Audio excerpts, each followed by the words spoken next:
Saudações a todos os nossos amigos, sejam todos muito bem-vindos mais uma vez a este canal. Hoje continuaremos o estudo do livro do Apocalipse e vamos analisar o capítulo 19, nos quais falam de duas grandes festas. A ceia das bodas do Cordeiro, primeira festa, e a segunda fala da grande ceia do Deus Todo-Poderoso. Da primeira festa, devemos almejar participar desta. Porém, da segunda, não trata-se de um grupo de pessoas que não vão ser salvos. Por isso, é muito importante estarmos preparados para a primeira grande festa extraordinária, maravilhosa, nas quais vai participar os salvos de todas as eras. Ok? Dito isso, vamos orar. Senhor nosso Deus, louvado, exaltado e glorificado seja o Teu nome. Vimos a Ti mais uma vez com o coração imensamente agradecido, porque das outras vezes rogamos ao Senhor para que o Senhor estivesse conosco, nos capacitasse a falar em Teu nome, e vimos que o Senhor realmente é um Deus extraordinário que atendeu a nossa súplica e nos capacitou. Agora estamos aqui novamente suplicando ao Senhor o teu auxílio, a tua capacitação por intermédio do Espírito Santo, para que nos habilite a falar, a expor a tua palavra a todos os nossos amigos, os nossos irmãos e todas as pessoas, Senhor, que tiverem acesso a esse canal. Oramos agradecidos em nome do nosso Senhor e Salvador Jesus Cristo. Amém. Muito bem, vamos para a Bíblia, a palavra de Deus, lá no capítulo 19 do livro do Apocalipse. 19, verso 1, começa nos dizendo assim: E depois destas coisas, ouvi no céu uma grande voz de uma grande multidão que dizia: Aleluia! A salvação e a glória e a honra e o poder pertencem ao Senhor nosso Deus, porque verdadeiros e justos são os teus juízos, pois julgou a grande prostituta que havia corrompido a terra com a sua fornicação, e das mãos dela vingou o sangue dos seus servos. E outra voz disseram: Aleluia! A fumaça dela sobe para todo sempre, e os 24 anciãos e os 4 seres viventes prostraram-se e adoraram a Deus, que estava sentado no trono, dizendo: Amém, Aleluia! Que extraordinário, amigo e irmão, este tipo de adoração prestado a Deus e reconhecimento da sua justiça aplicada em cima da grande prostituta ou de Babilônia, conforme nós analisamos nos vídeos anteriores. Aqui agora, neste momento, foi vindicado o sangue das pessoas que foram martirizadas por esse sistema religioso papal que martirizou milhares de cristãos ao longo de todas as eras. Agora chegamos em um momento crucial nas quais Deus aplica a sua justiça, vindicando o sangue destes mártires. Por isto, este extraordinário e maravilhoso reconhecimento de um grupo celestial, conforme o texto disse: ouvi no céu grande voz, clamando, prestando honra e louvor, adoração a Deus em reconhecimento da sua justiça. Ou seja, Deus sempre vai aplicar as suas justiças para os injustiçados e punir os causadores da injustiça.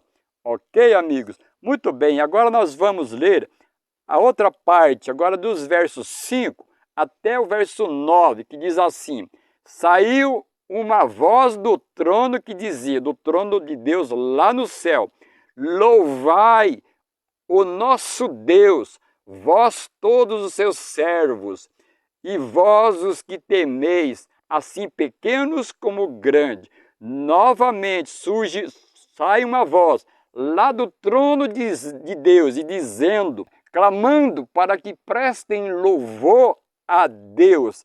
E no verso 6 é nos dito o seguinte: e ouvi como que a voz de uma grande multidão, como aqui a voz de muitas águas, e como a voz de grandes trovões que diziam, mais uma vez, aleluia, pois já o Senhor Deus Todo-Poderoso reina.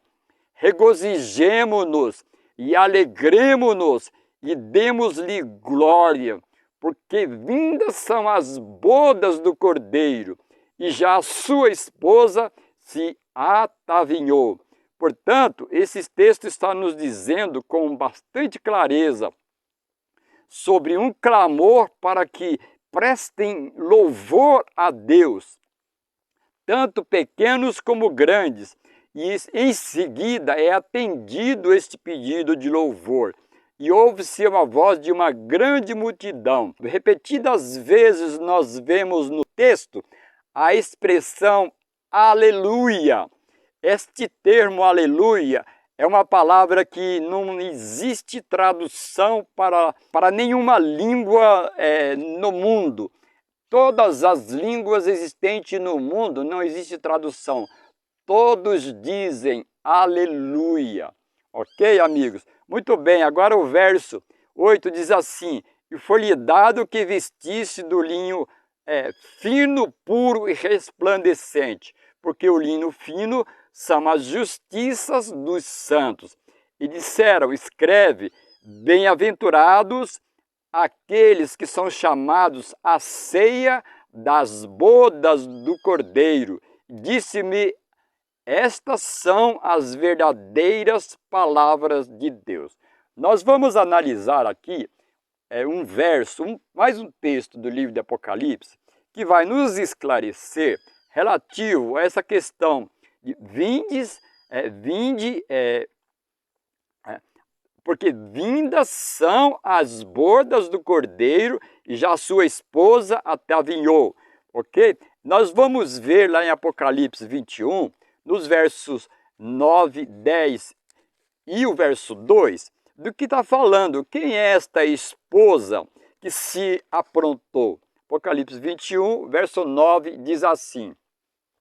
A parte final do verso diz assim: vem, mostrar-te-ei a esposa, a mulher do Cordeiro.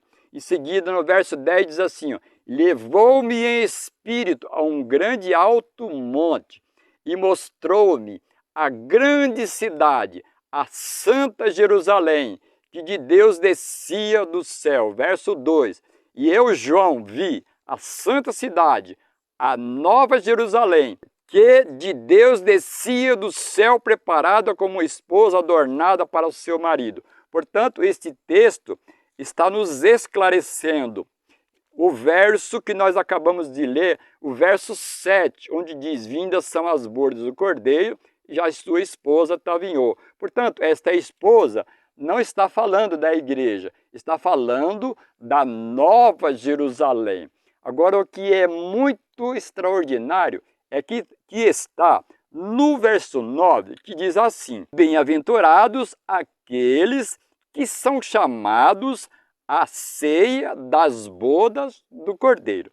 Ou seja, para receber o chamado às ceias das bodas do Cordeiro, esse chamado, esse convite, só vai ser feito para os salvos que já foram julgados, que já passaram por um processo judicial, foram julgados e são considerados dignos de participar da grande festa da Nova Jerusalém, ok? Então, quando diz lá que a esposa já se ataviou, já se preparou, então João é instruído por Jesus, pois João recebeu a revelação de Jesus Cristo, instruído por Jesus, no caso aqui agora, é a palavra direta do anjo a João. Então, João diz que ele viu a Nova Jerusalém descendo como que como que uma noiva que vai ao encontro do seu esposo, aquele momento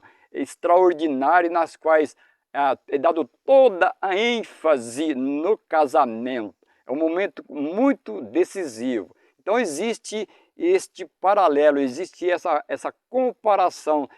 Tamanho extraordinário é o encontro dos salvos com a Nova Jerusalém, nas quais todos deverão, salvos entrarão dentro dessa cidade para habitar eternamente. Então nós vimos aí essa questão muito interessante da ceia das bodas do Cordeiro. Bem-aventurado ou feliz é aqueles que são chamados à ceia das bodas do Cordeiro. Conforme já explicado, trata-se de uma ação bem-vinda a um grupo específico que já foi vindicado seu caráter perante o universo e todos os seus pecados foram perdoados, haja visto que foram confessados através de um arrependimento, através de um abandono do pecado. Eles foram analisados nos livros do céu e foram considerados isentos de pecado, porque seus pecados foram confirmados nos livros do céu e houve um arrependimento, houve um perdão e houve um abandono do pecado e evidentemente que esta pessoa está salva depois de passar por um processo judicial. Só então essas pessoas serão chamadas de bem-aventurados. Você, meu amigo, meu irmão, que passar por esse processo e foi chamado a grande festa da Nova Jerusalém, ok? Nós vamos agora continuar no capítulo 19, lá nos versos 11, Apocalipse 19, verso 11 até o verso 16, que diz assim: E vi o céu aberto, e eis um cavalo branco, e o que estava assentado sobre ele chama-se Fiel e Verdadeiro, e julga e peleja com justiça. E os seus olhos eram como chama de fogo, e sobre a sua cabeça havia muitos diademas, e tinha um nome escrito, que ninguém sabia senão ele mesmo, e estava vestido de uma veste tingida de sangue, e o nome pelo qual se chama é a Palavra de Deus. E seguiam-nos os exércitos no céu, em cavalos brancos, e vestidos de linho fino, branco e puro, e da sua boca saía uma aguda espada, para ferir com ela as nações, e ele as regerá com vara de ferro. E ele mesmo é o que pisa no lagar do vinho do furor da ira do Deus Todo-Poderoso. E no manto e na sua coxa tinha escrito este nome: Rei dos Reis e Senhor dos Senhores. Então nós vimos aqui, amigos e irmãos, representado nesses textos a figura do nosso Senhor Jesus Cristo. Porém, diferente da pessoa de Jesus Cristo quando esteve neste mundo, como pessoa humana, aqui é apresentado Jesus de uma forma majestosa, como Deus Todo-Poderoso. Portanto, quando Jesus voltar a este mundo, este texto revela, está falando especificamente da vinda de Jesus. Quando Jesus vier, ele virá como Deus Todo-Poderoso e com os seus milhares de anjos, ok? Entendemos que Jesus é Deus 100% e também é 100% homem. E que Jesus, pelos séculos, pela eternidade, ele vai manter a sua humanidade e as marcas da cruz em suas mãos.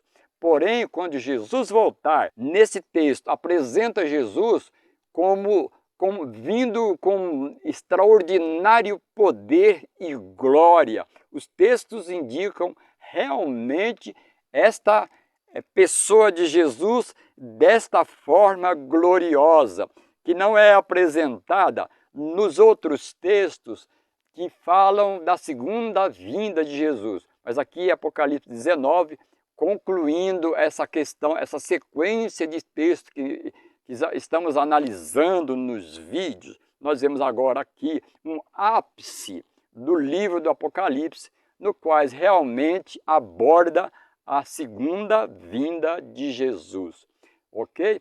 Nós vimos lá na questão das 7 igrejas, nós vimos lá na questão dos 7 selos, nós vimos também na questão das 7 trombetas, nós vimos na questão das 7 pragas, e agora nós estamos em um ponto crucial, num ápice do livro do Apocalipse, revelando agora realmente um momento em que Jesus vai vir de forma majestosa, com todo o poder e glória, para realmente buscar os santos salvos, todos aqueles que aceitaram Jesus, o seu sacrifício maravilhoso, feito na cruz do Calvário, morrendo por todo ser humano, morrendo, sendo substituto, se tornando o intercessor, o mediador, o advogado de todos os salvos, de todos os que aceitaram Jesus.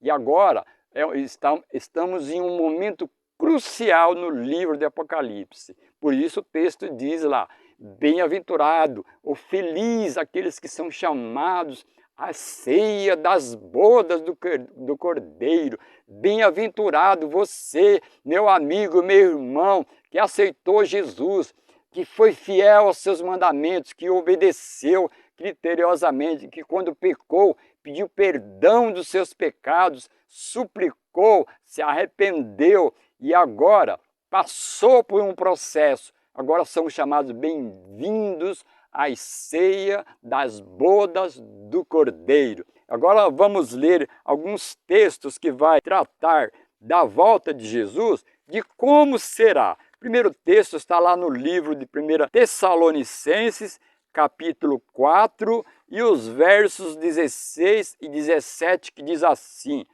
porque o mesmo Senhor descerá dos céus com alarido, e com a voz de arcanjo, e com a trombeta de Deus, e os que morreram em Cristo ressuscitarão primeiro. Portanto, quando Jesus vier nas nuvens do céu, com poder e grande glória, o texto está nos dizendo, ele vai descer com grande alarido, com grande tocar de trombeta. E disse aqui o texto que ele vai dar uma ordem, vai tocar uma trombeta. Em outro lugar do Espírito de Profecia diz que uma trombeta de prata específica. Jesus vai dar uma ordem para que os mortos ressuscitem. No caso específico, ele vai dar uma ordem para que os que morreram em Cristo ressuscitem primeiro. Porque entendemos, de acordo com a Bíblia, a palavra de Deus, que os que morreram sem Cristo só vai ressuscitar 1000 anos depois da volta de Jesus e vai ressuscitar para a ressurreição da condenação, ok? Oxalá você e eu, quando Jesus voltar nas nuvens do céu, estivermos mortos, façamos parte dessa primeira ressurreição. Seguindo o texto, verso 17 diz assim: depois nós, os que ficarmos vivos, seremos arrebatados juntamente com eles nas nuvens, a encontrar o Senhor nos ares, e assim estaremos sempre com o Senhor. Portanto, vimos aqui a clareza desses textos nos dizendo que quando Jesus voltar, vai ressuscitar os salvos, os mortos salvos, em seguida vai transformar os vivos e ambos serão transladados a encontrar o Senhor nos ares, nas nuvens, ok, amigos e irmãos? Muito bem, agora nós vamos comparar mais um texto que está lá no livro de 1 Coríntios, capítulo 15, dos versos 51 a 54, que diz assim: e eis que vos digo um mistério, na verdade, nem todos dormiremos, ou nem todos morreremos, mas todos seremos transformados num momento, num abrir e fechar de olhos, ante a última trombeta, porque a trombeta soará, e os mortos ressuscitarão incorruptíveis, e nós seremos transformados, porque convém que isto, que é corruptível, se revista da incorruptibilidade, o que é mortal, se revista da imortalidade. E quando isto, que é corruptível, se revestir da incorruptibilidade, e isto que é mortal se revestir da imortalidade, então se cumprirá a palavra que está escrita: tragada foi a morte pela vitória. Portanto, nós vimos aqui, amigos e irmãos, que Paulo, escrevendo aos Coríntios, nos diz que nem todos vamos morrer, mas seremos transformados no momento. E o texto no verso 52 diz: no abrir e fechar de olhos, ao soar a trombeta, os mortos vai ressuscitar de forma incorruptível. Ou seja, este nosso corpo corruptível que tem tendência para o pecar, isso quer dizer que é corruptível, tem um corpo que está sujeito a ser tentado e pecar, então é um corpo corruptível. E diz o texto ainda que aquilo que é mortal, porque nós somos mortais em consequências do pecado. Agora o texto está nos dizendo que o nosso corpo, na segunda vinda de Jesus, vai ser revestido de imortalidade, ok?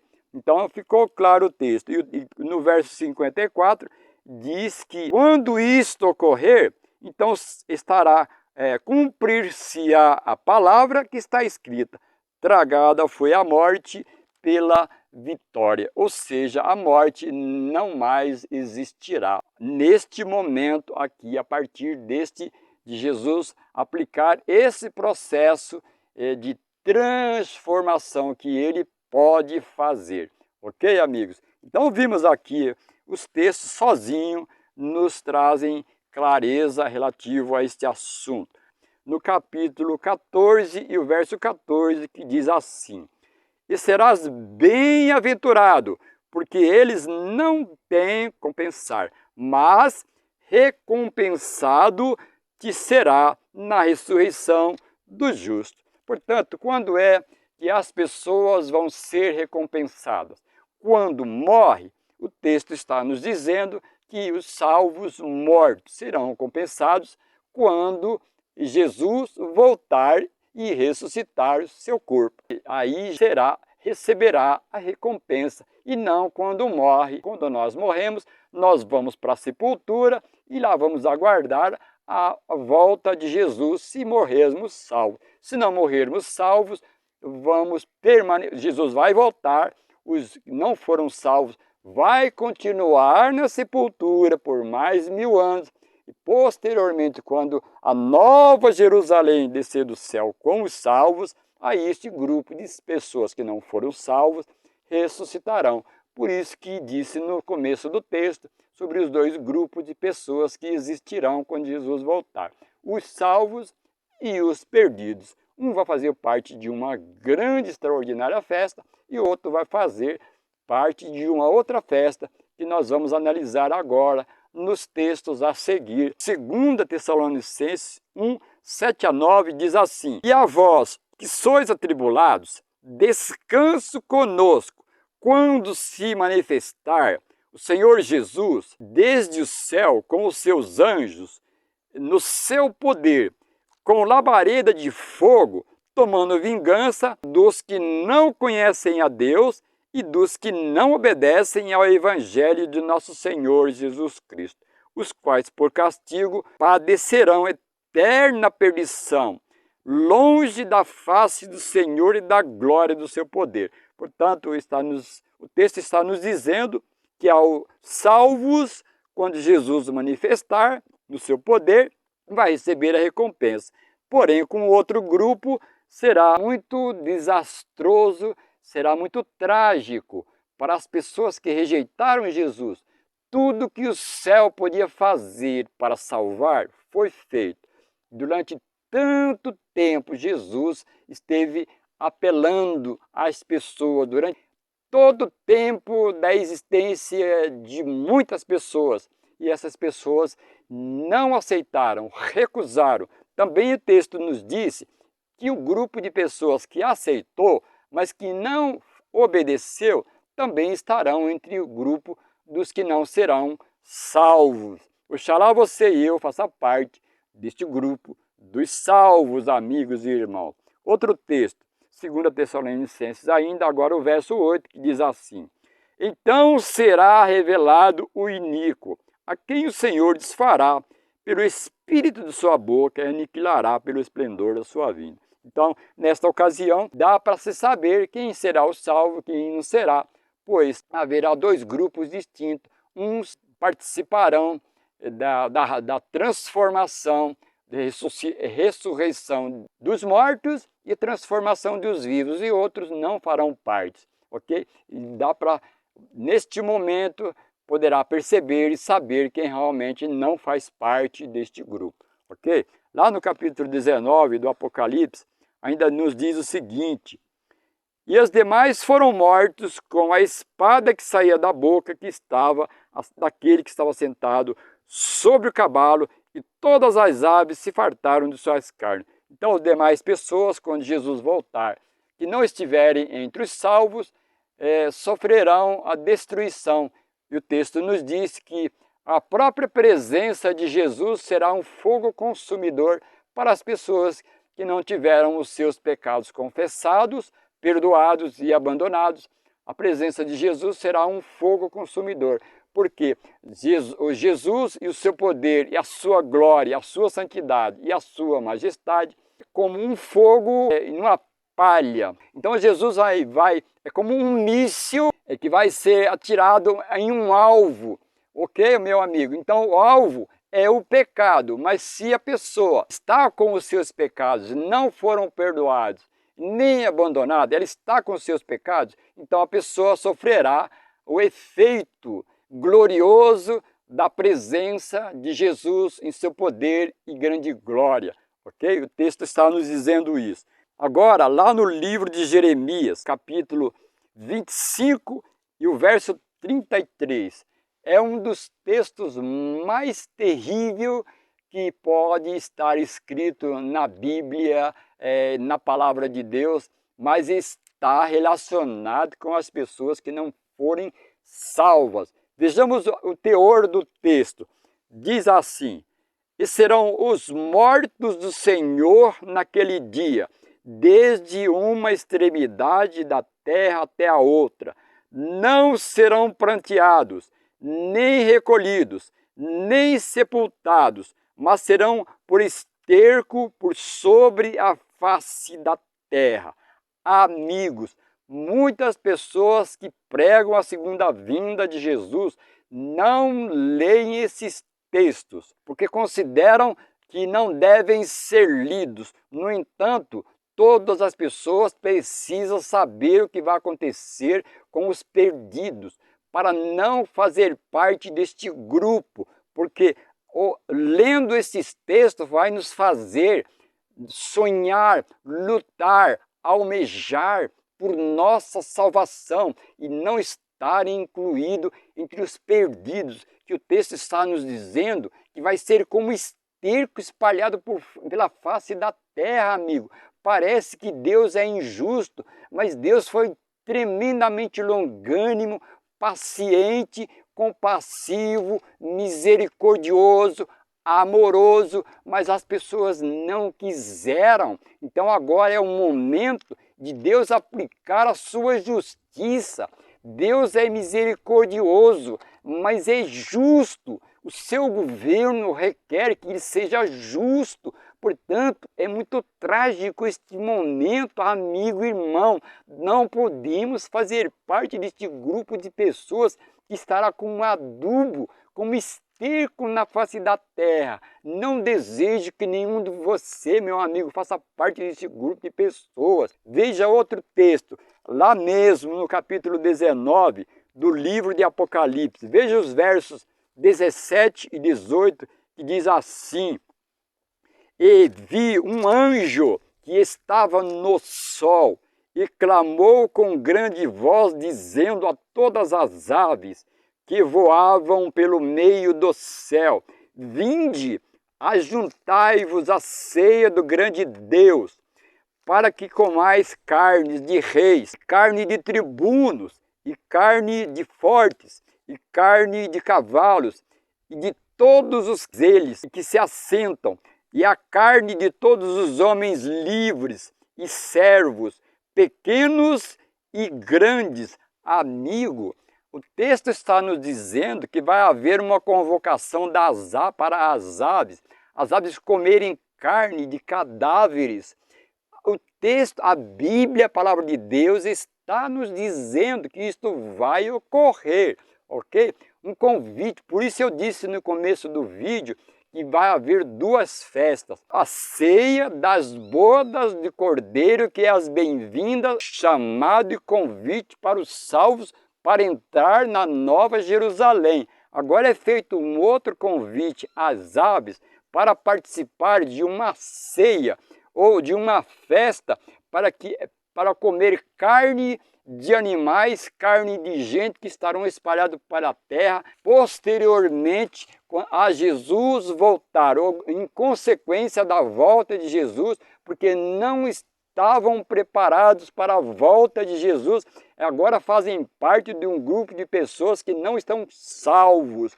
Jeremias 4, 23 a 26 diz assim: observei a terra, e eis que era sem forma e vazia, também os céus, e não tinha nenhuma luz. Observei os montes, e eis que estavam tremendo, e todos os outeiros estremeciam. Observei, e eis que não havia homem algum, e todas as aves do céu, agora neste momento, tinham fugido.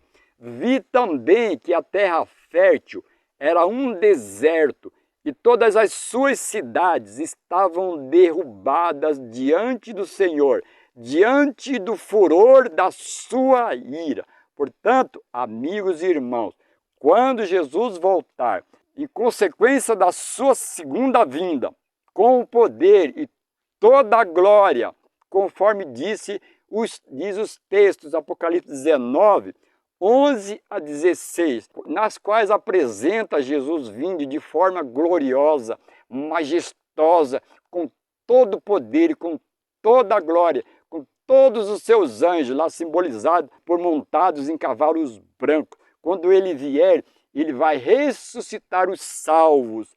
Primeiro, vai transformar os vivos salvos, e ambos vão encontrar com Jesus nas nuvens do céu, estarão para sempre com Jesus pela eternidade. E na sequência disso, vai haver um grupo de pessoas que não vão suportar a presença de Jesus. Por um lado, um grupo vai estar feliz com a segunda vinda de Jesus, por outro lado, vai haver um grupo que não vai suportar a presença de Jesus, ok? Que o amor de Deus e a graça do nosso Senhor Jesus Cristo e a comunhão do Espírito Santo esteja com todos os nossos amigos e os nossos irmãos. Esse é o nosso grande desejo. Amém.